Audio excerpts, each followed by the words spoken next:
Hey guys, welcome back. In this video, I'm gonna show you how to remove your professional account on Instagram. Let's get started.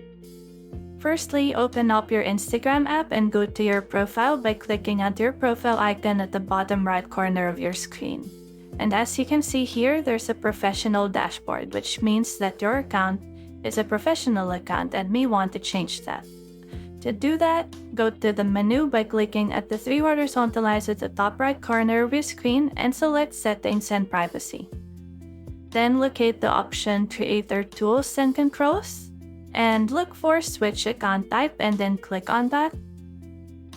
And then choose Switch to Personal Account.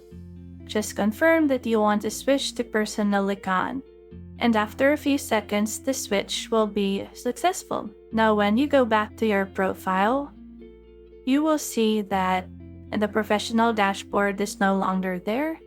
And that's it. You have successfully removed your professional account on Instagram. If you have found this video helpful, simply leave a like below or subscribe because it helps me reach more people. See you soon!